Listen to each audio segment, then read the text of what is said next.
ബാക്കി വന്ന chicken fry കൊണ്ട് നമുക്കൊരു ചിക്കൻ ദോശ ഉണ്ടാക്കാം. അപ്പോൾ അതിന് വേണ്ടിയിട്ട് എണ്ണ ചൂടായതിന് ശേഷം സബോള ചേർത്ത് കൊടുക്കുക. ആവശ്യത്തിന് ഉപ്പും എരിവിന് ആവശ്യത്തിനുള്ള പച്ചമുളകും കൂടെ ചേർത്ത് നന്നായിട്ട് വഴറ്റിയതിന് ശേഷം കറിവേപ്പിലയും ചേർത്ത് പൊടികളായിട്ട് മഞ്ഞൾപ്പൊടി, മുളക് പൊടി, മല്ലിപ്പൊടി, ഗരം മസാലപ്പൊടി ഇത്രയും കൂടെ ചേർത്ത് നന്നായിട്ട് മൂപ്പിച്ചതിന് ശേഷം ഒരു പകുതി തക്കാളിയും കൂടെ ചേർത്ത് നന്നായിട്ട് വഴറ്റിയതിന് ശേഷം കുറച്ച് വെള്ളം ഒഴിച്ചു കൊടുക്കുക. എന്നിട്ട് അതൊരു കുഴമ്പ് പരുവത്തിലാവുമ്പോഴത്തേക്കിനും നമ്മുടെ ഫ്രൈ ചെയ്ത ചിക്കൻ പീസിൽ നിന്നും ദശ മാത്രം എടുത്ത് അത് നന്നായിട്ട് മിക്സ് ചെയ്യുക. ലാസ്റ്റ് കുറച്ച് മല്ലിയിലയും കൂടെ ചേർത്ത് കഴിഞ്ഞാൽ നമ്മുടെ ചിക്കൻ മസാല ഇവിടെ റെഡിയായി.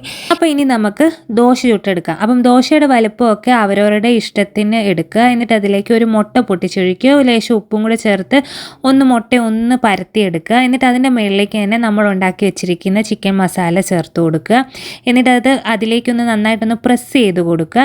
ഇതൊന്ന് സൂക്ഷിച്ച് തിരിച്ചിട്ടും കൂടെ ഒന്ന് മൂപ്പിച്ചെടുത്ത് കഴിഞ്ഞ് കഴിഞ്ഞാൽ ഒരു അടിപൊളി ചിക്കൻ ദോശ ഇവിടെ റെഡിയായി.